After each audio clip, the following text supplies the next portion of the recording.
கர்த்தராகிய இயேசு கிறிஸ்துவின் இனிய நாமத்தில் உங்கள் ஒவ்வொருவருக்கும் கிங் ஆஃப் குளோரி சபையின் அன்பின் வாழ்த்துக்கள். இப்பொழுதும் தலைமை போதகர் பாஸ்டர் வின்சென்ட் அவர்கள் வழங்கும் தேவ செய்தியை கேட்டு ஆசீர்வாதத்தை பெற்றுக் கொள்ளுங்கள். ஆண்டவர் மேல உறுதியான ஒரு நம்பிக்கை, உறுதியான ஒரு ஜெபம், உறுதியான ஒரு வேதம் உங்க வாழ்க்கையில இருக்கு. உங்களை நினைத்து பார்க்க முடியாத உயரத்துக்கு தேவன் கொண்டு போய்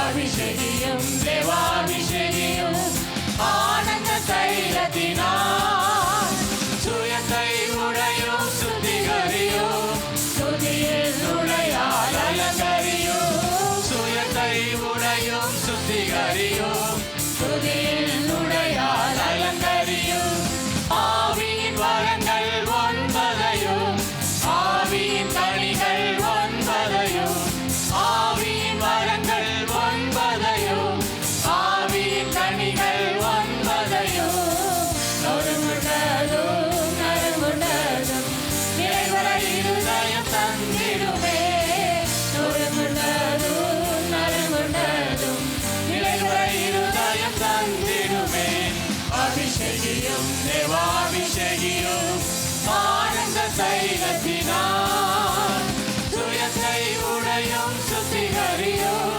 துதியில் நுழையால் அலங்கரியும் சுயத்தை உடையும் சுத்திகரியும் துதியில் நுழையால் அலங்கரியும் சுயத்தை உடையும் சுத்திகரியும் துதியில் நுழையால் அலங்கரியும் தகத்திடவே சத்திய ஆவியை தந்திடுமே சத்துரு சேனையை தகத்திடவே சத்திய ஆவியை தந்திடுமே சர்வத்தை எடுக்க தேகளை மிதிக்க சத்துவம் பொழிந்து வழிந்திடவே சர்வத்தை எடுக்க தேகளை மிதிக்க சத்துவம் பொழிந்து வழிந்திடவே அபிஷேகியும் தேவாபிஷேகியும் ஆனந்த தைலத்தினால் சுயத்தை உடையும் சுத்திகரியும் துதியின் நுழையால் அலங்கரியும். நல்ல பிதாவே, இந்த நாளுக்காய் நன்றி. எங்களோடு நீர் பேசும், எங்களோடு நீர் பேசி எங்களை ஆசீர்வதியும்.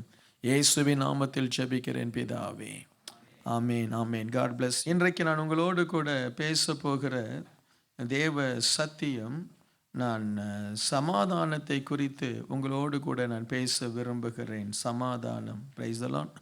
சமாதானத்தை குறித்து உங்களோடு நான் பேச விரும்புகிறேன். சமாதானம் இல்லாத இடத்திற்கு இன்னொரு பெயர் இருக்குமானால் அதுக்கு பெயர் என்ன தெரியுமா? சொல்லுங்க, நீங்க சொல்லுங்க. சமாதானம் இல்லாத இடத்துக்கு என்ன பெயர் தரலாம்? சமாதானம் இல்லாத ஒரு இடத்துக்கு என்ன பேரு? நரகம். கரெக்டா? நம்மளுடைய லைஃப்ல சமாதானம் இல்லை. ஐயா, எனக்கு வீட்டில் சமாதானம் இல்லை, குடும்பத்தில் என்ன இல்லை? சமாதானம் இல்லை. அப்போ அந்த குடும்பம், அந்த வீடு என்ன? நரகம். சார், எனக்கு வேலை இடத்துல சமாதானம் இல்லை, எனக்கு வேலை இடத்துல என்ன இல்லை? சமாதானம் இல்லை. அப்போ ஒவ்வொரு நாளும் நம்ம வேலைக்கு போகும்போது என்ன சொல்லிட்டு போகிறோம்? நரகத்துக்கு போயிட்டு வரேன். என்ன? வேலை இடத்துல சமாதானம் இல்லைன்னா என்ன அர்த்தம்? நரகம். எனக்கு சமாதானமே இல்லையா. ஒரு மனுஷனுக்கு வேலை இடத்துல சமாதானம் இல்லாமல் இருக்கலாம், ஒரு மனுஷனுக்கு நண்பர்களுக்கு மத்தியில் சமாதானம் இல்லாமல் இருக்கலாம், ஒரு மனுஷனுக்கு குடும்பத்தில் கூட சமாதானம் இல்லாமல் இருக்கலாம். சூழ்நிலைகள் இருக்குது. கணவன் ரட்சிக்கப்படலை, சமாதானம் இல்லை. குடும்பத்தில் கொஞ்சம் கஷ்டம்ப்பா, கொஞ்சம் பணம் பிரச்சனை, வேலையில் கொஞ்சம் பிரச்சனை, சமாதானம் இல்லை. ஆனால் ஒரு மனுஷன் அவனுடைய உள்ளத்திலேயே அவனுக்கு சமாதானம் இல்லைன்னா அந்த மனுஷனே நரகம். என்ன, எனக்கு என் உள்ளத்திலேயே எனக்கு சமாதானம் இல்லை. யோசிக்கிறீங்களா? எனக்குள்ளாகவே சமாதானம் இல்லை. அப்படிப்பட்டவங்களுக்கு பாருங்க, அப்படிப்பட்டவங்களுடைய நிலைமை என்ன அப்படின்னா, வேலை சமாதானமாக இருக்கும், இவங்க வேலைக்கு போவாங்க, ஆனால் இவங்களுக்கு சமாதானம் இருக்காது. சிலருக்கு குடும்பம் நல்லா இருக்கும், ஆனால் இவங்க உள்ளத்திலேயே சமாதானம் இல்லாததுனால குடும்பம் இவங்களுக்கு சமாதானமாக இருக்காது. சில நேரத்தில் நல்ல ஃப்ரெண்ட்ஸுங்க இருப்பாங்க, எல்லாரும் நல்லா இருப்பாங்க, இவங்க உள்ளத்தில் சமாதானம் இல்லாததுனால எல்லாரோடும் இவங்களால நல்லா இருக்க முடியாது. நான் சொல்றது விளங்குதா? சில நேரத்தில் மற்றவங்க நம்முடைய சமாதானத்தை கெடுக்கலாம், பரவாயில்ல. நீயே உன் சமாதானத்தை கெடுத்தா, நீயே உன்னுடைய சமாதானத்தை அடித்தால், அதை போல கொடுமை எதுவுமே இல்லை. அதே போல கொடுமை எதுவுமே இல்லை. சில நேரத்தில் சிலர் அப்படி இருப்பாங்க. நம்ம குடும்பங்கள் அப்படி பார்க்கலாம். எல்லாரும் நல்லா இருக்கிறாங்க ஐயா, ஒருத்த சமாதானம் இல்லாவிட்டால் சாபமான ஒருத்தனால குடும்பமே சமாதானம் இல்லாமல் போயிடும். என்ன, குடும்பமே சமாதானம் இல்லாமல் போயிடும். சில நேரத்தில் சபையில் சிலர் சபைக்கு வருவாங்க, சபை சமாதானமாக இருக்கக்கூடிய இடம், ஆனால் அவங்களுக்கு சமாதானம் இருக்கா. சபையில் வந்து சமாதானம் இல்லாமல் அவங்க வேதனைப்படுவாங்க. ஏன் தெரியுமா? அவங்களுக்குள்ள சமாதானம் இல்லை, அவங்களுக்குள்ள சமாதானம் இல்லை. பவுல் சொல்றாரு, எப்படிப்பட்ட பிரச்சனையில் இருக்கிறவங்களுக்கும் ஆறுதல் சொல்லும்படி கர்த்தர் எங்களுக்கு ஆறுதலை கொடுத்திருக்கிறார். ஆமென். ஆறுதலை கொடுத்திருக்கிறார். இயேசு கிறிஸ்து போன இடத்திலெல்லாம் சமாதானம். அதனால தான் அவருக்கு பேர் என்ன? சமாதான பிரபு. நம்மை சுற்றி கொந்தளிப்பு இருக்கலாம், நம்முடைய வாழ்க்கையில யாரோ பிரச்சனைகளை கொண்டு வரலாம், உனக்குள்ள சமாதானத்தை உருவாக்கிக்கொள். அதுதான் த பெஸ்ட். நாம சமாதானமான இடத்தை தேடி போக முடியாது. ஏன்னா உலகத்தில் அப்படி ஒரு இடம் இல்லை. இருக்கிற இடத்துல நீ தான் சமாதானத்தை கொண்டு வரணும். ஆமென் சொல்வீங்களா? ரொம்ப தத்துவம் மாதிரி தெரியுதோ? என்ன, இதுதான் உண்மை. பாஸ்டர், எனக்கு எங்க போனாலும் சமாதானம் இல்லை. நீ எங்க போனாலும் உனக்கு சமாதானம் வராது. ஏன் தெரியுமா? உனக்குள்ள சமாதானம் இல்லை.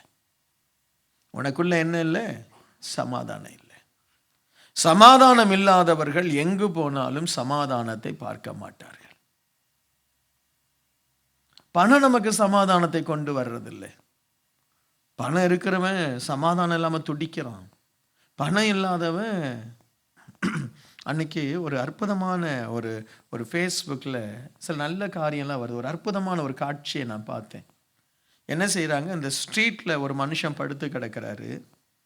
ஒருத்தன் என்ன செய்கிறான், அவர் அப்படியே தூங்கிட்டு இருக்கும் பொழுது அவருடைய தலை மாற்றில் என்ன செய்கிறான், ஏதோ ஒரு $100 என்ன கொண்டு போய் வச்சிடுறான். அவரு கொஞ்சம் நேரம் பொறுத்து அப்படியே எழுந்து பார்க்குறாரு. பார்த்த உடனே $100 இருக்குது. சுற்றி பார்க்குறாரு, யார் நமக்கு இவ்வளோ பணத்தை கொடுத்துருப்பாங்க. உடனே என்ன செய்கிறாரு, அப்படியே இரும்பிட்டு அவர் போயிட்டு எங்கேயோ சில இடத்துல போய் தனக்கு தேவையான பொருட்களை வாங்கி அதே இடத்துல வந்து உட்காந்துருக்காரு. இப்போ என்ன செய்யறான், அந்த பணம் வச்சானே, அந்த $100 இன்னும் வச்சா பார்த்தீங்களா, அவன் என்ன செய்யறான், அவர் பக்கத்தில் வந்து உட்காந்து ஃபோனில் பேசுகிறான். ஃபோனில் என்னன்னு பேசுகிறான், நான் என்ன செய்ய முடியும், என்னால் என்ன பண்ணுறதே தெரியல, ஐயோ what I am going to do, என்ன எல்லாமே பிரச்சனையாக இருக்குது அப்படின்னு சொல்லி, எனக்கு குழந்தைக்கு மருந்து வாங்க காசு இல்லை, நான் எங்கெங்கேயோ போய் ட்ரை பண்ணிட்டேன், ஐ எம் யூஸ்லெஸ், நான் யூஸ்லெஸ், எனக்கு என் குழந்தைக்கு காசு வாங்க எனக்கு பணமே இல்லை, நான் என்ன செய்கிறதுனே தெரியல அப்படின்னு சொல்லி அவர் பக்கத்தில் உட்காந்து புலம்புறான். உடனே அந்த வயசான மனுஷன் என்ன தெரியுமா செய்கிறாரு, என்ன ஆச்சுன்னு கேட்குறாரு. இது மாதிரி என் குழந்தைக்கு ஹாஸ்பிட்டல் கூப்பிட்டு போனோம், காசு இல்லை, வேலை இல்லை, நான் என்ன செய்கிறதுன்னு தெரியல அப்படின்னு சொல்கிறான். உடனே அவர் என்ன செய்கிறார், நீங்கள் ஒரு 10 நிமிஷம் உட்காந்துருக்க முடியுமான்றாரு. நான் உட்காந்துருக்கேன், தன்னுடைய பேக்கில் தன்னுடைய பழைய பேக்கை இதை பார்த்துக்கும் நான் வந்துடுறேன்னு சொல்லி அவர் வாங்கின பொருட்கள்லாம் திரும்ப எடுத்துகிட்டு போய் அந்த கடையில் கொடுத்து, நான் எனக்கு அந்த பொருளெல்லாம் வேண்டாம், என் காசை திருப்பி தான் சொல்லி அவன் வச்சான் பாருங்க $100. அந்த $100 திரும்ப அந்த கடையில் வாங்கிட்டு அவர் என்ன செய்கிறாரு, அவன்கிட்ட அந்த $100 வச்சு உன் குழந்தையினுடைய மெடிக்கல் செலவை பாருன்றார். இவனுக்கு ரொம்ப ஆச்சரியம், அவன் எதிர்பார்க்கல. அப்போ அவன் சொன்னான், இப்போ இந்த பொருளெல்லாம் என்ன பண்ண? ஐ ரிட்டர்ன் இட். அதை ரிட்டர்ன் பண்ணிட்டே, அதெல்லாம் உனக்கு தேவையில்லையா? அது இல்லாமல் தான் நான் எத்தனை நாள் இருந்தேன், யாரோ கொண்டு வந்து கொடுத்தாங்க, ஆனால் உனக்கு உன் குழந்தை முக்கியம் அப்படின்னு உடனே அந்த காட்சி ரொம்ப அற்புதமாக இருந்தது. உடனே அவன் அந்த ஐயாவை கட்டி பிடிச்சி, நான் தான் அந்த $100 கொடுத்தேன், உன்னுடைய ரியாக்ஷன் எப்படி இருக்குன்னு சொல்லி பார்க்கணுன்னு ஆசைப்பட்டேன்னு சொல்லி $500 கொடுத்துட்டு போயிடுறான். ஹலோ, என்ன $500 கொடுத்துட்டு போயிடுறான். இது உண்மையான நடக்கிற சம்பவங்கள். சிலர் டெஸ்ட் பண்ணுறாங்க ஜனங்க எப்படி, மனிதர்களுடைய ரியாக்ஷன் எப்படி இருக்குன்னு சொல்லி. என்ன ஸோ உனக்குள்ள சமாதானம் இருந்தால் நீ தெருவில் படுத்தாலும் சமாதானமாக படுப்பையா. ஆமேன், ஹல்லேலூயா. உனக்கு பெரிய ஏர்கான், பெரிய பெட்டு, பெரிய ஆசீர்வாதம், அதெல்லாம் சமாதானத்தை கொண்டு வராது. இன்றைக்கு நாம ஏன் ஆசீர்வதிக்கப்பட்ட ஜனங்க தெரியுமா? நம்ம உள்ளத்திலே சமாதானம் இருக்கு. ஹல்லேலூயா. சூழ்நிலைகள் எப்படி இருந்தாலும் அதை பற்றி பிரச்சனை இல்லை, நம்ம உள்ளத்துல ஒரு சமாதானம் இருக்கு. நமக்கு ஒரு நல்ல ஆண்டவர் இருக்கிறார், நம்மை கைவிட மாட்டார் என்கிற ஒரு நம்பிக்கை இருக்கு. அதான் சொல்றேன், சமாதானம் உனக்குள் இருந்தா உன்கிட்ட வர்றவங்களுக்கு அந்த சமாதானம் பிடிக்கும், உன்னை தேடி வருவாங்க. அந்த பிரதர்கிட்ட போய் ஒரு 4 நிமிஷம் 5 நிமிஷம் பேசுவோம், ஒரு சமாதானம். ஆமீன். அந்த பாஸ்டர்கிட்ட போய் ஒரு வார்த்தை சொல்லி ஜெபம் பண்ணுவோம், ஒரு சமாதானம். என்ன, இந்த கிங் ஆஃப் க்ளோரிக்கு போவோம், அங்கு சமாதான வார்த்தை இருக்கும், ஒரு ஆறுதலின் வார்த்தை இருக்கும். இன்னைக்கு நமக்கு தேவை சமாதானம். சமாதானம் மட்டும் இல்லைன்னு வைங்களேன், நம்ம எங்கே போனாலும் நரகத்தை எடுத்துட்டு போயிட்டு இருப்போம். எங்கே போனாலும். எத்தனை பேருடைய வாழ்க்கையில் அந்த சமாதானத்துக்காக நீங்கள் ஏங்குறீங்களோ, இன்னைக்கு ஆண்டு அந்த சமாதானத்தை நமக்கு கொடுக்கணும். Praise the Lord. சமாதானம் இல்லாத இடம், அந்த தம்பி சொன்ன மாதிரி, நரகம். It is hell. சமாதானம் இல்லைன்னா வீடு நரகம். சிலருக்கு ஏன் தெரியுமா சர்ச்சை விட்டு போறாங்க? சர்ச்சில் அவங்களுக்கு சமாதானம் இல்லை, சர்ச்சே அவங்களுக்கு நரகமா இருக்கு.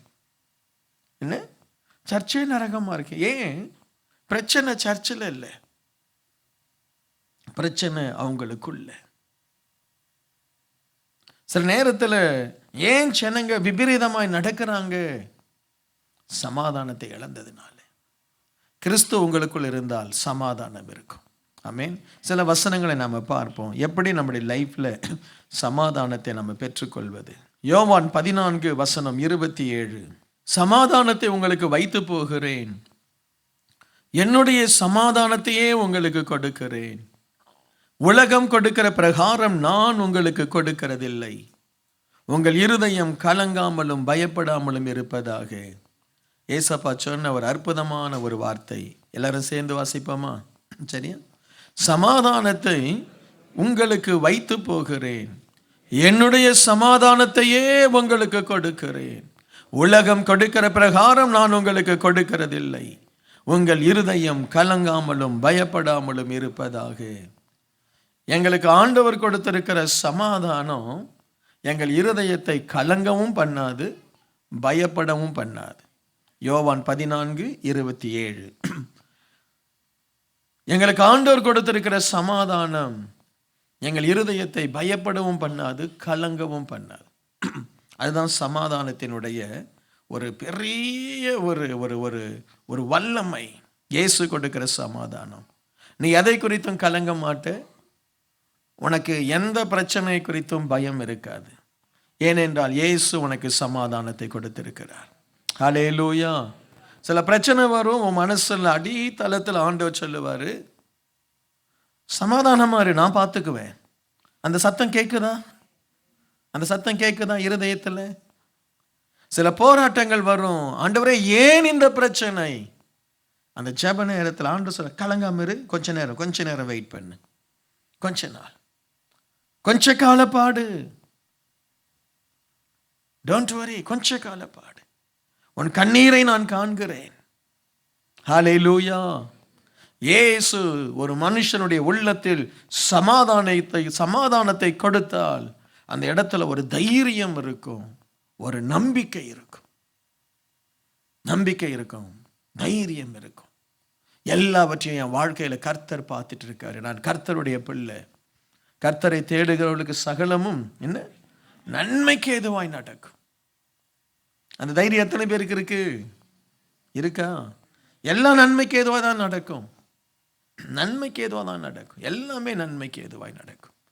கொஞ்ச காலம் தீமையா இருக்கும், அந்த தீமை உன் குணத்தை மாற்றும். அது எவ்வளோ பெரிய நன்மை. Price the Lord. உன்னை பொன்னாய் மாத்திரும் அந்த தீமை. சில இழப்புகள், சில நிந்தைகள், அவமானங்கள் உனக்கு வரும். அந்த நிந்தை அவமானத்தில் போகும் பொழுது நீ மனசுல ஒரு ஆழமான தீர்மானம் எடுத்து, இனி நான் இப்படி நடக்க மாட்டேன்னு சொல்லி ஒரு முடிவெடுப்ப பாருங்க. அந்த முடிவை எடுக்க உங்க அப்பா 30 வருஷம் உனக்கு அட்வைஸ் பண்ணியிருப்பார். மகனே இப்படி நடக்காதே, மகனே இப்படி நடக்காதே. அம்மா அழுது சொல்லியிருப்பாங்க, வேண்டாம்பா, உனக்கு பைக்கை நான் வாங்கி கொடுத்தது உண்மைதான், வேண்டாம்ப்பா, உனக்கு பைக்கை நான் வாங்கி கொடுத்தது உண்மைதான், மெதுவா போ. ஆனால் ஒரு நாள் நீ வேகமாய் போனாய். என்ன நடந்தது? ஏதோ நடந்துச்சு. என்ன? டாக்டர் சொல்லிட்டாங்க, உன் முகத்தில் இருக்கிற அந்த பெரிய அந்த வடுவா என்ன சொல்றது, அந்த காயம் போகவே போகாது. நீ அப்படியே அழகா ராஜகுமாரன மாதிரி இருந்த, இப்ப அந்த காயம் போகாதுன்னு டாக்டர் சொல்லிட்டாங்க. நீ அங்க அழுவுற, ஏசப்பா இந்த காயம் மட்டும் போயிட்டா, இது மட்டும் மறைஞ்சிட்டா, நான் இனிமே மோட்டார் சைக்கிளில் 60 கிலோமீட்டருக்கு மேலே போக மாட்டேன்னு சொல்கிறேன். ஆண்டவர் அதே மாதிரி அந்த காயத்தை மாற்றிட்டாரு. இப்போ அதை விட நல்ல பைக் உனக்கு வந்துருச்சுது, இப்போ அதை விட நல்லா ஸ்ட்ராங்காக இருக்கிற. ஆனால் உன்னால் ஆக்சிலேட்டர் கொடுக்க முடியலை. ஏன் முடியாது? உனக்கு வந்த உபத்திரவத்தை போல நம்மை சரிப்படுத்த இந்த உலகத்தில் எதுவுமே இல்லை. அப்பா அம்மா செய்ய முடியாததை, பாஸ்டர் செய்ய முடியாததை ஆண்டவர் அனுப்புகிற ஒரு சின்ன உபத்திரம் உன்னை தங்க கம்பியாக மாற்றிடும். அல்லேலூயா. நீங்கள் ஆமேன்னு சொல்லியிருக்கிறீங்க, அப்போ வரும். அல்லேலூயா. ஆண்டவர் நமக்கு சமாதானத்தை கொடுக்கிறார். இந்த சமாதானத்தை எப்படி இன்னும் அதிகரித்துக் கொள்வது? சங்கீதம் 119 வசனம் 65, 165. உம்முடைய வேதத்தை நேசிக்கிறவர்களுக்கு மிகுந்த சமாதானம் உண்டு, அவர்களுக்கு இடரல் இல்லை. உம்முடைய வேதத்தை நேசிக்கிறவர்களுக்கு என்ன உண்டா? சொல்லுங்க, சத்தமா சொல்லுவோம், மிகுந்த சமாதானம். என்ன சமாதானம்?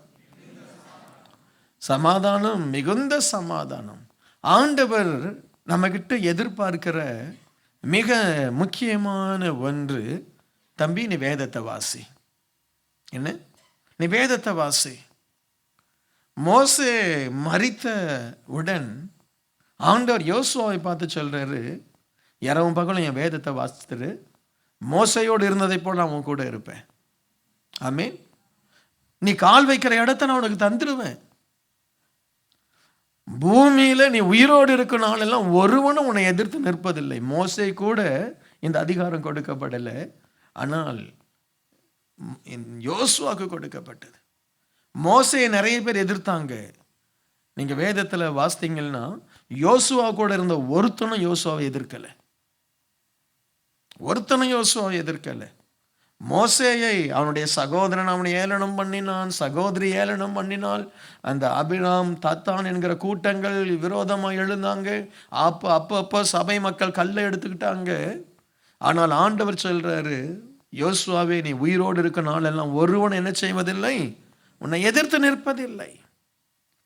ஆண்டவருடைய சமாதானம் உனக்கு வேணும், உனக்குள் அந்த மிகுந்த சமாதானம் உருவாகணும் அப்படின்னா வேதத்தை வாசிக்கணும். ஒரு அதிகாரம் பத்தாது, ஒரு இட்லி போதும். ஹலோ, ஒரு இட்லி போதுமா? போதா.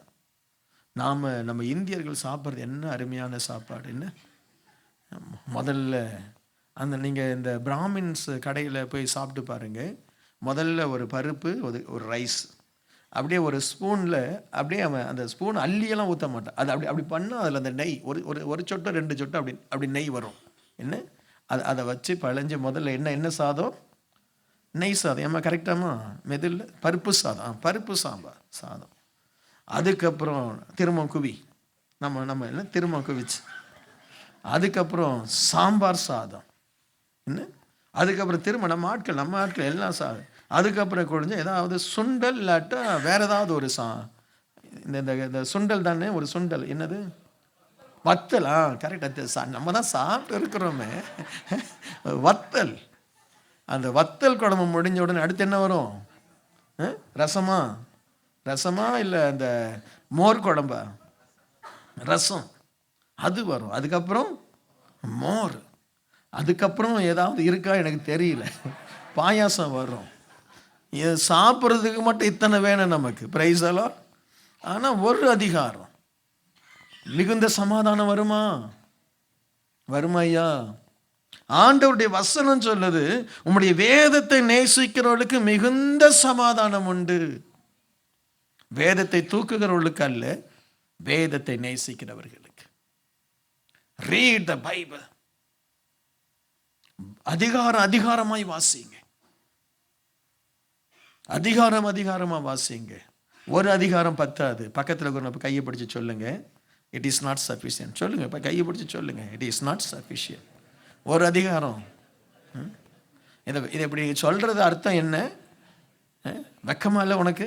ஒரு அதிகாரம்.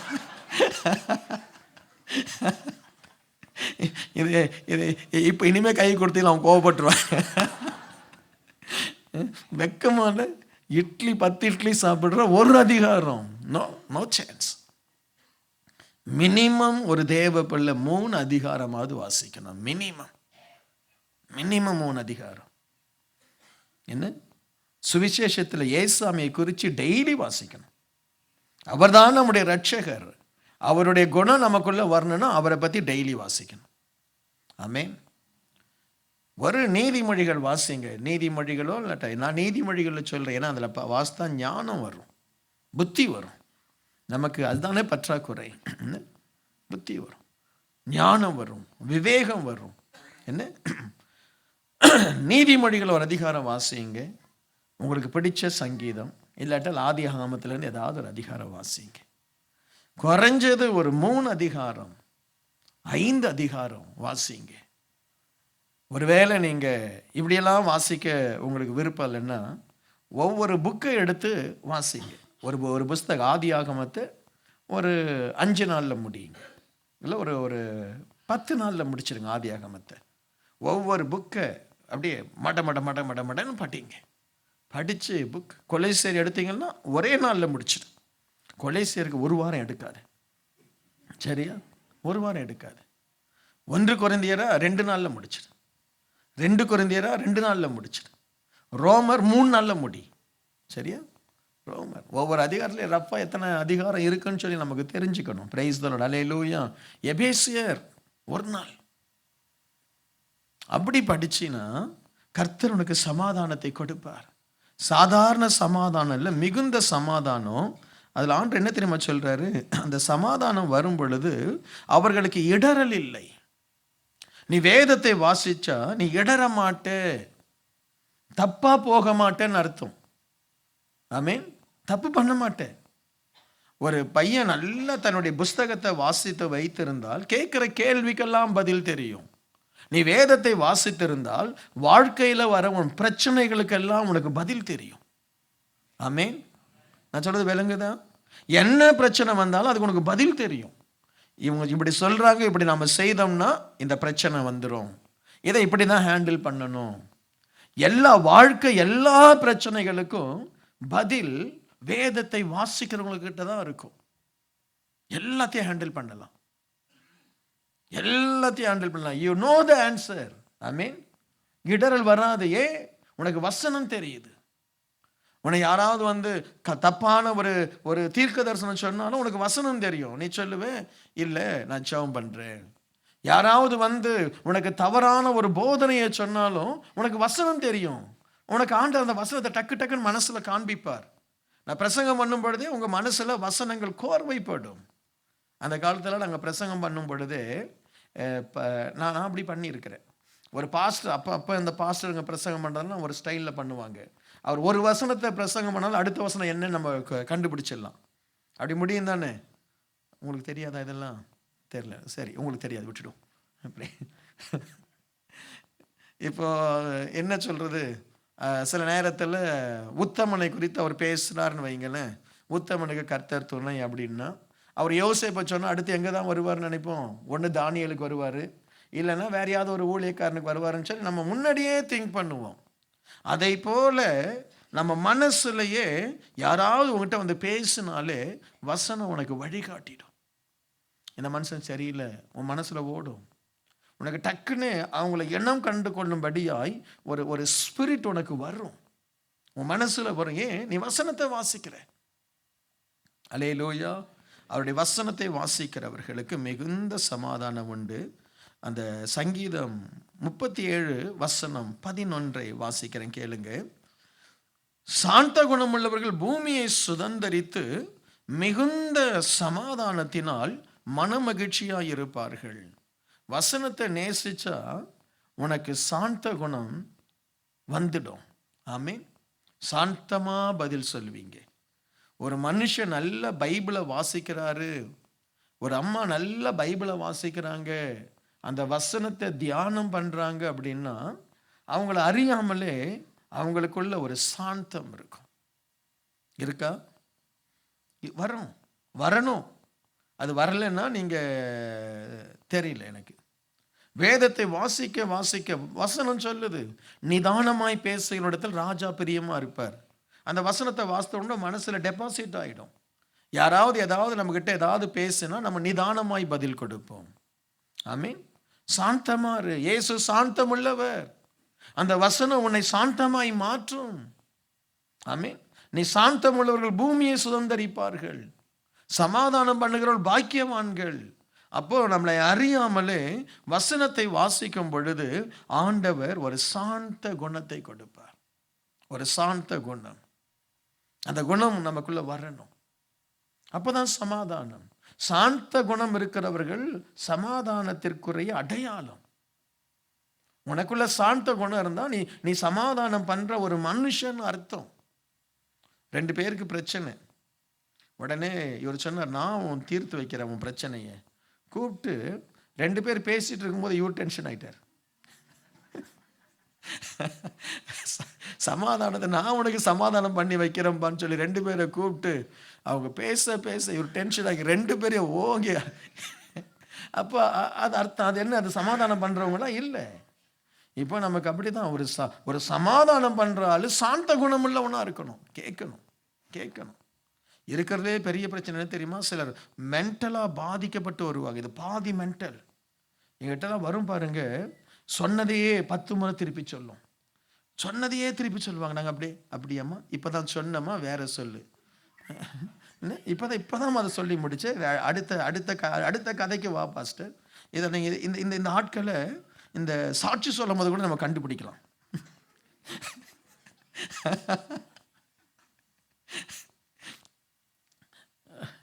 இனிமேல் சாட்சி சொல்ல வரமாட்டீங்களே.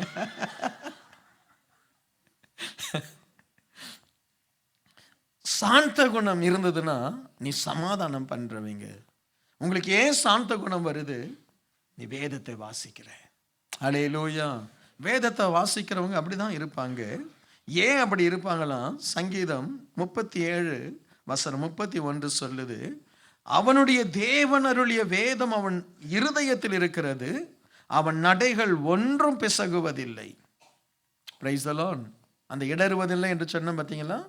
அவனுடைய நடைகள் என்ன செய்வதில்லையா? பிசகுவதில்லை, தவறி போவதில்லை. அவன் தவறா நடக்க மாட்டான். ஒரு மனுஷன் தேவனுடைய வசனத்தை நல்லா தியானித்தால் அவன் செய்யறதையெல்லாம் ஆண்டவர் ஆசீர்வதிப்பார். ஆகவே அவனுக்கு சமாதானம் இருக்கும். ஆமென். நீ வழி விலகி போக மாட்டே. நீ எதை நினைச்சு செய்யறியோ அந்த காரியம் வாய்க்கும். Price the Lord. நீ ஒரு நாளும் தவறான காரியத்தில் ஈடுபடவே மாட்டே. ஒரு மனுஷன் சமாதானமான ஒரு மனுஷன் இருந்தா அவன் மூலமாய் உருவாகுகிற காரியங்கள் சமாதானமா இருக்கும். அதுதான் அந்த சமாதானக்காரனுடைய அடையாளம். இது எப்படி விளங்க பண்றது? இப்போ ஒரு ஒரு ஒரு நல்ல ஒரு சமாதானம் உள்ள ஒரு ஆளு எதை செய்தாலும் அதனுடைய முடிவு சந்தோஷம், சமாதானமா இருக்கும். பிரிவினையா இருக்காது, பிரிவினையா இருக்காது, துக்கமா முடியாது, துக்கமா முடியாது.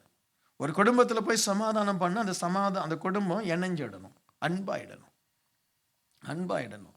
ஒரு வீட்டில் போய் நம்ம ஏதாவது பண்ணோம்னா நம்ம போன பிறகு அங்கே இருக்கிற பிரச்சனை குறைஞ்சி நல்லாயிடும். நம்ம போன பிறகு அந்த குடும்பமே ரெண்டா போயிடுச்சதுன்னா நீ ஆசீர்வதிக்கப்பட்டவன். உனக்குள்ள கிரியை செய்கிற ஆவி வித்தியாசம். நீ ஒரு பிரச்சனையை போய் சால்வ் பண்ண போய் அங்கே இருக்கிற ஆட்களை எல்லாம் சிதறடிச்சிட்டுன்னு வையேன், நீ அபூர்வமானவன். சரியா? சில ஆட்கள்னா பாஸ்டர் என் கிட்ட கொடுக்க, நான் போய் சமாதானப்படுத்திட்டு வர்றேன், அவ்வளோதான் முடிஞ்சது, அதோட அந்த அந்த என்ன சொல்றது முடிஞ்சிடும், அந்த கதையே முடிஞ்சிடும். அவனுக்கு உயிர் இன்னும் ஒரு 10 வருஷம் உயிரோடு இருந்திருப்பான். இவங்க போய் அடுத்த 10 செகண்ட்ல அவன் போயிட்டான். என்ன முடிஞ்சிருச்சு. நான் சொல்றது விளங்குதா? உன் வீட்டில் அண்ணன் தம்பி சண்டை, நீ அக்காவோ தங்கச்சி உன்னை கூப்பிடுறாங்க, நீ போன உடனே அந்த அண்ணனும் தம்பி என்ன ஆகணும்? சமாதானம். அவன் வெட்டு கத்தியை எடுத்தான் வை, நீ இருக்கச்சே அவன் வெட்டு கத்தியை எடுத்து அண்ணனை வெட்ட அவன் முதல்ல உன்னை வெட்ட வந்தான் வையன், மகராசி நீ உனக்கு தயவு செய்து இனிமே எங்கேயோ சமாதானம் பண்ண என்ன செய்திடாத, போயிடாத.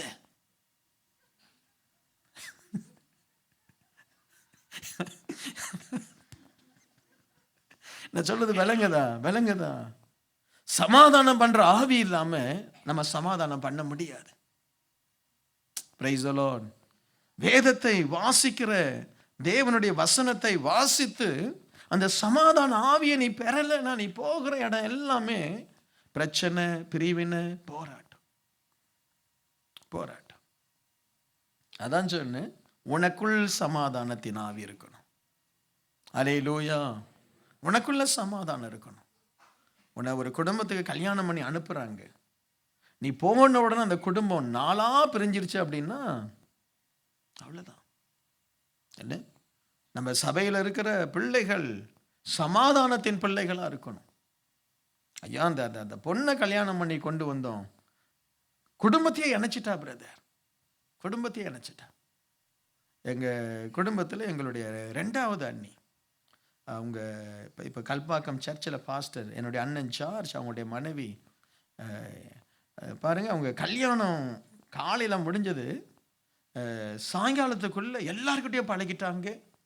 எங்கள் குடும்பத்தில் எங்கள் 4 பிரதர்ஸ் எல்லாருக்கும் ஒரு ஐக்கியம், ஒரு அன்பு அப்படி குடும்பத்தில் கொண்டு வராங்கன்னா அந்த அந்த அண்ணி அவ்வளோ அன்பாக இருப்பாங்க. எல்லாரையும் எனக்கெல்லாம் அண்ணி மாதிரி இல்லை, அம்மா மாதிரி. குடும்பத்தில் யார் வீட்டுக்கு போனாலும் எங்கள் குடும்பத்தில் இருக்கிற இப்போ எனக்கு அண்ணன் எல்லாரும் யாருன்னா அந்த அண்ணிக்கிட்ட தான் பேசுவாங்க, அவங்ககிட்ட தான் பேசுவாங்க. அப்படிப்பட்ட ஒரு கேரக்டர் வந்த ஒரு சில நாட்களிலே எல்லாரையும் அன்பால இணைச்சிட்டாங்க. அன்பால எல்லார்ட்டையும் அன்பா பேசுவாங்க. அப்படிதான் வீட்டுக்கு போனால் பம்பரமாக சமைச்சு வைப்பாங்க, எல்லாமே செய்வாங்க. அவங்கள பார்த்து ஆச்சரியப்பட்டேன். என் குடும்பத்தில் அவங்க வந்த உடனே அவ்வளோ ஆச்சரியமா இருக்கு. என்ன ஒரு அந்த சமாதானம் பண்ற ஒரு கிருபை. எல்லாரையும் இணைச்சிடுவாங்க. இப்போ யார் ஃபோன் பண்ணாலும் எங்கள் வீட்டில் அண்ணிக்கிட்ட பேசணும். அண்ணங்கிட்ட பேசுறதெல்லாம் இல்லை, அண்ணங்கிட்டலாம் பேசுறதே இல்லை. யார்கிட்ட தான் பேசணும்? அண்ணிக்கிட்ட தான் பேசணும். நம்ம அப்படி இருக்கணும், சமாதானம் பண்ணுகிறவர்கள். ஏன் வேதத்தை வாசி, நீ அப்படி மாறுவே.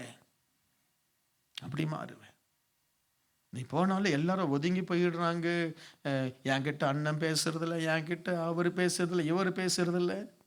உனக்குள் சமாதானம் இருந்தா எல்லாரும் பேசுவாங்க, எல்லாரும் பேசுவாங்க, எல்லாரும் ஓடி வருவாங்க. இந்த சமாதானத்திற்கு நம்முடைய இருதயத்தில் வசனங்கள் ரொம்ப அவசியம். வாய் என்னத்தை பேசணும்னு தெரியணும், காது என்னத்தை கேட்கணும்னு தெரியணும். வசனம் தான் சொல்லித்தரோம். என்ன எப்படி நடக்கணும், ஒருத்தர் எப்படி பார்க்கணுன்றத கூட வசனம் சொல்லித்தரும். அல்லேலூயா. அந்த பார்வையில ஒரு அன்பு இருக்கணும், ஒரு தாய் பாசம் உள்ள ஒரு பார்வை இருக்கணும். ஆமென். இருக்கீங்களா? கர்த்தர் உங்களை ஆசீர்வதிக்கட்டும். சமாதானம் வந்துருச்சுதா? அடுத்து ஒரு வசனம் சொல்லுது பாருங்க, ஏசாயா 26:3. உம்மை உறுதியாய் பற்றி கொண்ட மனதை உடையவன் உம்மையே நம்பி இருக்கிறபடினால் நீர் அவனை பூரண சமாதானத்துடன் காத்துக்கொள்வீர். கடவுளை எப்படி பிடிக்கணும்? எப்படி பிடிக்கணும்? உறுதியாய் பிடிக்கணும். எரேமியா 33:6. அப்படி உறுதியாய் பிடிக்கிறவங்களுக்கு ஆண்டவர் என்ன செய்றாரு? இதோ நான் அவர்களுக்கு சௌக்கியமும் ஆரோக்கியமும் வரப்பண்ணி அவர்களை குணமாக்கி அவர்களுக்கு பரிபூரண சமாதானத்தையும் சத்தியத்தையும் வெளிப்படுத்துவேன். ஒரு மனுஷன் ஆண்டவரை உறுதியாய் பிடித்தால் ஆண்டவர் உனக்கு சமாதானத்தை கொண்டு வருவார். எப்படி கொண்டு வருவார்? உனக்கு சௌக்கியத்தையும் உனக்கு ஆரோக்கியத்தையும் உனக்கு குணத்தையும் கொடுத்து உனக்கு நல்ல சுகத்தையும் கொடுத்து பரிபூர்ண சமாதானத்தை கொண்டு வருவார். நம்ம ஆண்டவரை பிடிச்சா உறுதியா பிடிக்கணும். ஆமென். உறுதியா பிடிக்கணும். அவர் மேல பயங்கர அன்போடு பயங்கர விசுவாசத்தோடு, ஆண்டவரே உம்மை விட்டு நான் விலகுவதில்லை. இன்னைக்கு ஞானஸ்தானம் எடுக்கிறீங்கல்ல, உறுதியாய் பிடிங்க ஆண்டவரை. ஆண்டவர் மேல உறுதியான ஒரு நம்பிக்கை, உறுதியான ஒரு ஜெபம், உறுதியான ஒரு வேதம் உங்க வாழ்க்கையில இருந்தா உங்களை நினைத்து பார்க்க முடியாத உயரத்துக்கு தேவன் கொண்டு போவார். நம்முடைய ஆண்டவர் ஆசீர்வதிக்கிற தெய்வம். அவரை உறுதியாய்ப்படி நீ குணமாயிடுவே. எந்த வியாதி வந்தாலும் ஆண்டவரை நம்பி, இந்த வியாதிக்கு மேல கர்த்தருடைய வல்லமை இருக்கு. விசுவாசத்தோடு நம்பிக்கையோடு இரு. நமக்கு பிரச்சனையே இல்லை. உயிரோட இருந்தா இங்க ஆசீர்வாதமா இருப்போம். இல்ல, ஆண்டவர் நம்முடைய நாட்களை ஒரு முடிவுக்கு கொண்டு வந்தால் நித்தியத்துல சந்தோஷமா இருப்போம். நமக்கு சமாதானம் உண்டு. ஆமென். தேவ பிள்ளைகள் உறுதியான இருதயம் உடையவர்களா இருக்கணும். அதுதான் ஆண்டவர் கொடுக்கிறார். நீதிமான்கள் சிங்கத்தை போல தைரியம் உள்ளவர்கள், ஒன்றுக்கும் பின்னடையாத ராஜா சிங்கம்.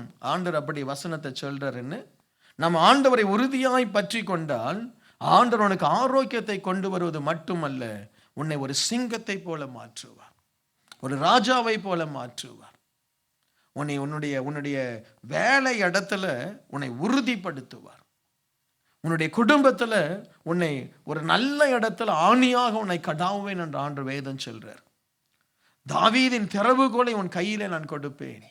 இன்னைக்கு ஆண்டவர் நம்மளை பார்க்கிறார். எத்தனை பேர் என்னை உறுதியாய் பற்றி கொண்டவர்கள்? அந்த உறுதியாய் பற்றி கொண்டார்களா இல்லையா என்றுதான் சில நேரத்துல நமக்கு சில பிரச்சனை வரும். இப்ப கூட பாருங்க, சபையில உறுதி உள்ளவர்கள் யார், உறுதியாய் நிற்கக்கூடியவர்கள் யார் கண்டுபிடிக்க சில பிரச்சனைகள் வரும். சில பிரச்சனைகள் வரும். அந்த உறுதியானவருடைய கரத்துல நம்ம ஊழியத்தை கொடுக்கிறோம். ஆமென். உறுதியானவர்கள் பார்க்கிறோம். இந்த பிரதர் தொடர்ந்து ஆலயத்துக்கு வர்றாரு, தொடர்ந்து ஜெபிக்கிறார், ஒரு 2 வருஷம் 3 வருஷமாய் கரெக்டா இருக்கிறாரு. ஒரு நல்ல ஒரு வளர்ச்சி, அவருடைய வேலை இடத்துலையும் வளர்ச்சி, குடும்பத்திலையும் ஒரு நல்ல ஒரு மாற்றம். அவர்கிட்ட என்ன செய்யறோம்? ஊழியத்தை கொடுக்கிறோம். அவங்கள காலங்கள் வரும்பொழுது அவங்களை ஊழியக்காரனாய் மாற்றுகிறோம். உறுதியானவர்கள். சபையில உறுதி, குடும்பத்துல உறுதி, வேலை செய்யற இடத்துல உறுதி, உன் மனசுல ஒரு தெய்வீக உறுதி இருக்கணும். ஆண்டவர் சொல்றாரு, உம்மை உறுதியாய் பற்றி கொண்டால், நீ தெய்வத்தை உறுதியாய் பற்றி கொண்டால் அவர் உன்னை சாதாரணமா பிடிப்பாரு, அவரும் உன்னை உறுதியாய் பிடிப்பார். அல்லேலூயா. உன்னை ஒரு தாவீதை போல மாற்றதான் ஆண்டவர் விரும்புகிறார். அப்படிதான் நான் நினைப்பேன். என்னை குறித்து என் ஆண்டவருக்கு ஒரு பெரிய திட்டம் இருக்கு அப்படின்னு என் மனசுல சின்ன வயசுல இருந்தே நான் நினைக்க ஆரம்பித்தேன். என்னை குறித்து ஆண்டவர் ஒரு பெரிய திட்டம் வைத்திருக்க, அவரை உறுதியாய் பிடிப்போம். பைத்தியக்கார மாதிரி வாழ்ந்தேன் ஐயா, பைத்தியக்கார மாதிரி வாழ்ந்தேன். என்னுடைய 17வது வயதுல ரட்சிக்கப்பட்ட பிறகு ஒரு பைத்தியக்காரனை போல இயேசுவை நம்பினேன். எல்லாத்தையும் விட்டேன். வாழ்க்கையில சந்தோஷம், சுகம் இதெல்லாம் பார்க்கல. இயேசு இயேசு இயேசு என்று ஓடினதுனால தான் இன்னைக்கு ஆண்டவர் எங்கேயோ வைத்திருக்கிறார். அல்லேலூயா. இன்னைக்கு உங்களையும் ஆண்டவர் அப்படி வைப்பார். அல்லேலூயா. உறுதியாய் பற்றி கொள்ளுங்க. கர்த்தர் உங்களுக்கு உதவி செய்யட்டும். ஆண்டவரை உறுதியாய் பற்றி கொள்ளும் பொழுது ஆண்டவர் பெரிய காரியத்தை நம்முடைய வாழ்க்கையில செய்வார். இன்னொரு வசனத்தை பார்ப்போமா? ஆண்டவருடைய நாமம் மகிமைப்படட்டும். ஏசாயா 48:18. என் கற்பனைகளை கவனித்தாயானால் நலமாயிருக்கும், அப்பொழுது உன்னுடைய சமாதானம் நதியை போலவும் உன் நீதி சமுத்திரத்தின் அலையை போலவும் இருக்கும் என்று கர்த்தர் சொல்றாரு. அதே 66வது அதிகாரம், சில வசனம் டைம் இல்லை, வசனத்தை மட்டும் சொல்றேன், கவனிங்க.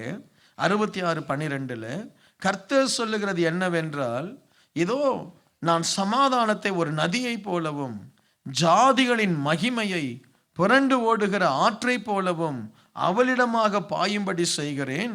அப்பொழுது நீங்கள் முளைப்பால் குடிப்பீர்கள், இடுப்பில் வைத்து சுமக்கப்படுவீர்கள், முழங்காலில் வைத்து தாளாட்டப்படுவீர்கள்.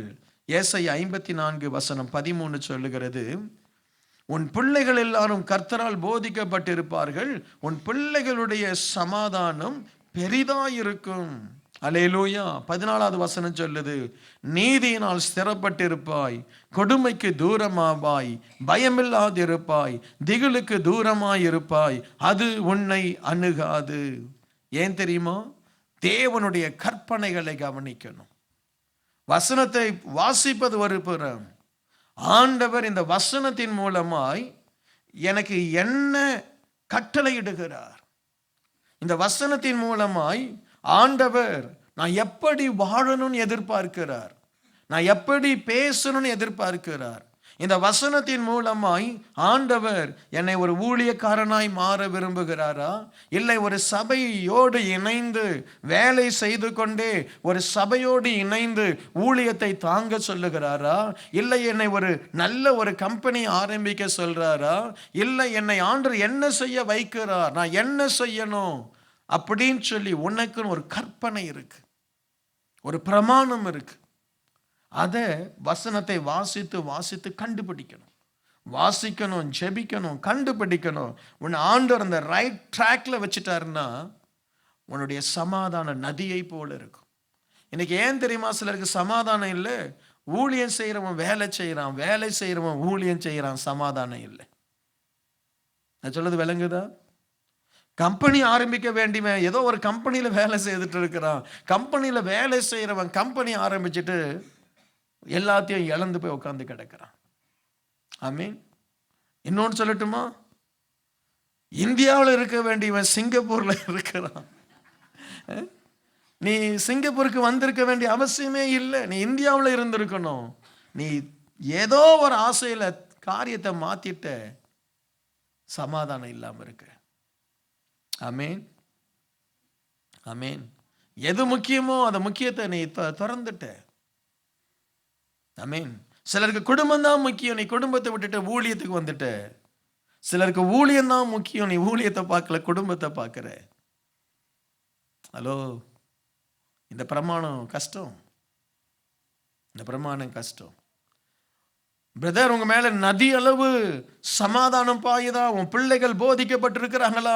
எங்கெங்க போற வேண்டிய ஆசீர்வாதம் எல்லாம் உன்னை தேடி வருதா? உனக்கு தேவ வெளிப்பாடு வசனத்தின் மூலமாய் உனக்கு கிடைச்சிருந்ததுன்னா நீ ஆசீர்வாதமா இருப்ப. நான் வேலை செய்துட்டு இருந்தேன், ஆண்டவர் ஊழியத்துக்கு கூப்பிட்டா நான் வரல, 2 வருஷம் படாத பாடுபட்டேன். ஊழியத்துக்கு வந்தேன், ஆண்டவர் சொல்றபடி ஒவ்வொரு காரியத்தையும் செய்துட்டு வர ஒவ்வொரு காரியத்தையும் கர்த்தர் ஊழியத்தின் பாதையில் ஆசீர்வதிக்கிறார், ஆசீர்வதிக்கிறார். காரியங்களை தேவன் ஆசீர்வதிக்கிறார். சில நேரத்தில் தேவனுடைய அந்த கற்பனைகளை நீ கவனிக்கல.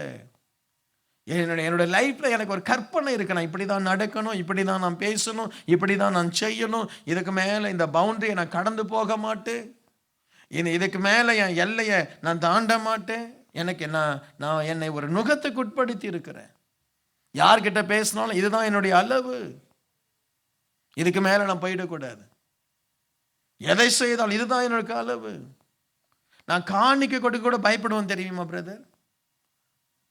அதாவது சில ஆட்களுக்கு, சில ஊழியக்காரங்களுக்கு காணிக்க கொடுக்க எனக்கு மனசுல பயம் இருக்கும். ஆண்டவரே, இந்த காணிக்கை சரியான விதத்தில் அவங்க பயன்படுத்துவாங்களா?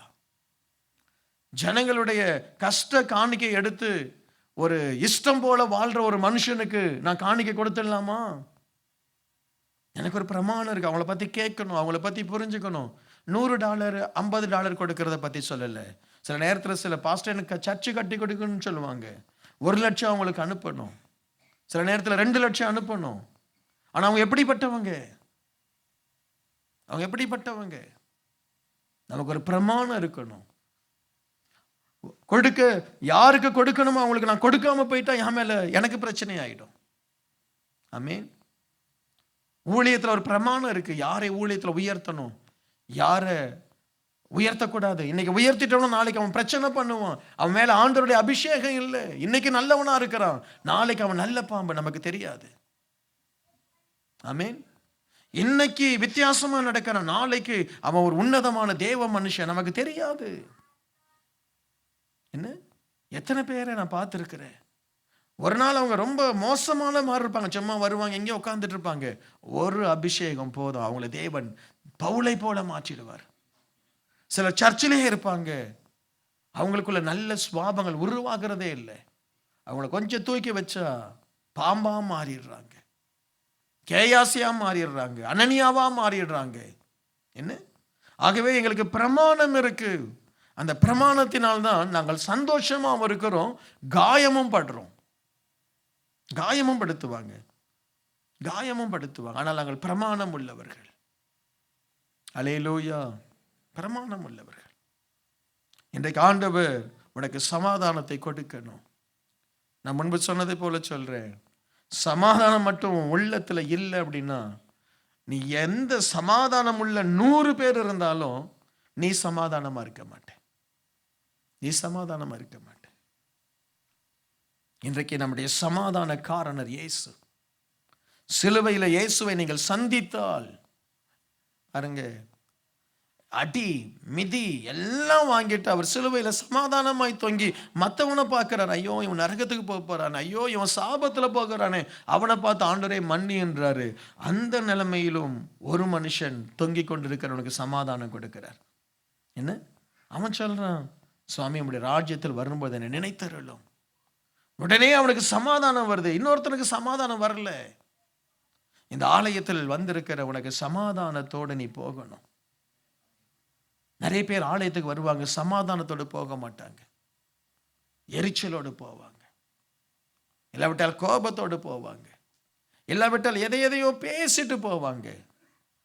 உனக்குள் சமாதானம் வாசம் பண்ணுதா, நரகம் வாசம் பண்ணுதா, நீ தான் டிசைட் பண்ணணும். ஆமென்.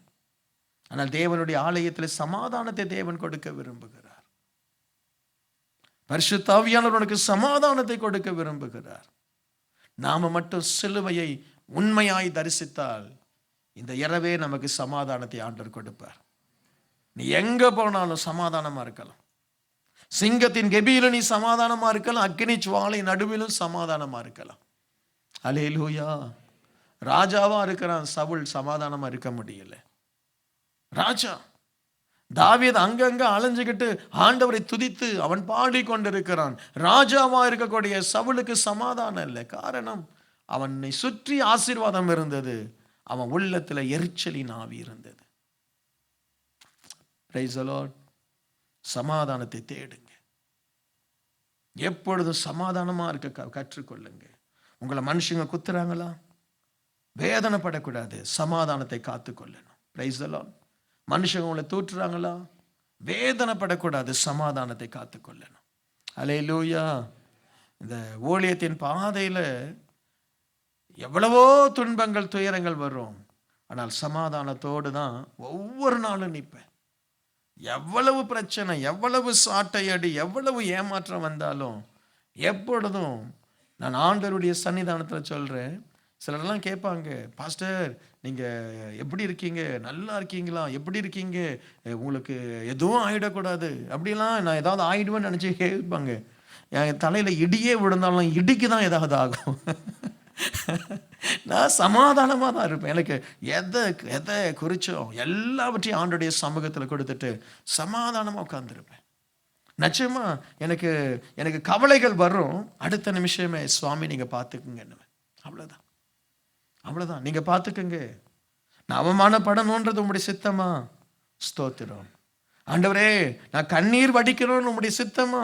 யோபை பற்றி நீங்கள் எழுதிட்டீங்க, நான் கண்ணீர் வடிக்கணுமா? பரவாயில்ல, நான் கண்ணீர் வடிக்கிறேன், உங்கள் சித்தம் மட்டும் என் லைஃப்பில் நடக்கட்டும்னு சொல்லுவேன். யாரெல்லாம் தேவ சித்தம் நடக்கணும்னு சொல்கிறீங்களோ உங்கள் லைஃப்பில் என்னைக்கும் சமாதானம் குறையாது, என்னைக்கும் சமாதானம் குறையாது. அதுதான் பவுல் சொல்றார், கிறிஸ்துவின் அன்பை விட்டு என்னை பிரிப்பவன் யார்? இல்லாவிட்டால் தேவன் கொடுத்த சமாதானத்தை என் உள்ளத்திலிருந்து எடுப்பவன் யார்? மரணமானாலும் ஜீவனானாலும், என்ன அதிகாரங்களானாலும், என்ன ஆனாலும், அடியானாலும், மிதியானாலும், பசியானாலும், நிர்வாணமானாலும், கிறிஸ்துவின் அன்பு இல்லாட்ட கிறிஸ்து கொடுத்த சமாதானம் என்னை விட்டு பிரியவே பிரியாது. இன்னைக்கு சமாதானத்தை கேளுங்க.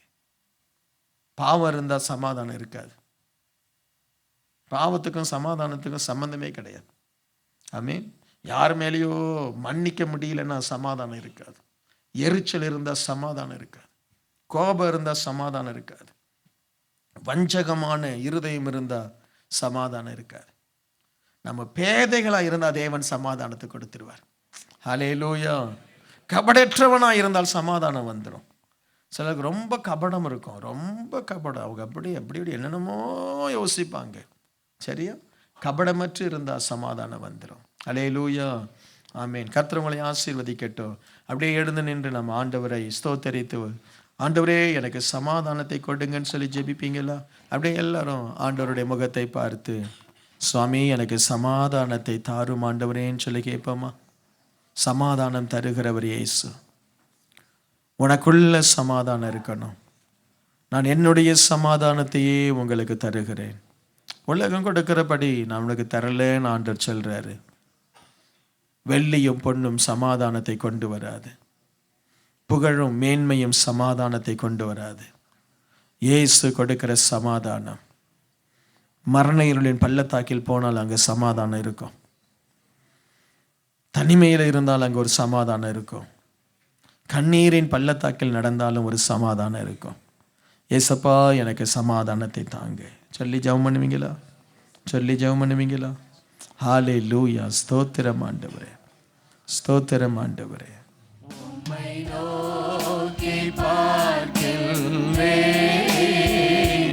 உம்மை நினைத்து துதிக்கின்றேன். நல்ல சத்தமாய் பாடுவோம்.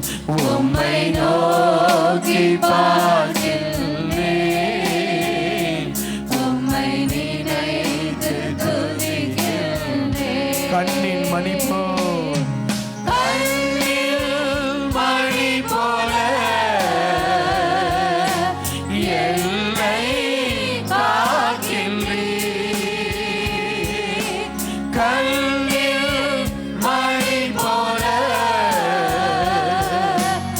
என்னை காக்கின்றீர். கண்ணின் மணி போல், கண்ணில் மணி போல என்னை காக்கின்றீர். உமது சமூகமே தினம் எனக்கு தீபமே. உமது சமூகமே தினம் எனக்கு தீபமே. உம்மை நோக்கி பார்க்கின்றேன், உம்மை நினைத்து துதிக்கின்றேன். உம்மை நோக்கி பார்க்கின்றேன், உம்மை நினைத்து துதிக்கின்றேன். தூத்துக்குடி பகுதியில் கிங் ஆஃப் குளோரி ஜெப மையம் திங்கள் முதல் சனிக்கிழமை வரை காலை 9 மணி முதல் மாலை 6 மணி வரை செயல்படுகிறது. உங்களுடைய ஜெப தேவைகளுக்கு நீங்கள் எங்கள் ஜெப மையத்தை அணுக வேண்டிய முகவரி King of Glory Prayer Centre, 4/3A, New Salt Colony, Tiruchendur road, Thoothukudi 628003. தொடர்பு கொள்ள மொபைல் நம்பர் 8220014177. இந்த ஊழியத்தை நீங்கள் தாங்க விரும்பினால் உங்கள் காணிக்கைகளை கிங் ஆஃப் குளோரி என்ற பெயருக்கு காசோலையாகவோ டிமாண்ட் டிராஃப்டாகவோ அனுப்பலாம். எங்கள் account number Karur Vaishya bank 1202135000003195. IFSC code KVBL 001202. தயவு செய்து உங்கள் தசம பாகங்களை எங்களுக்கு அனுப்ப வேண்டாம், அது உங்கள் சபைக்குரியது.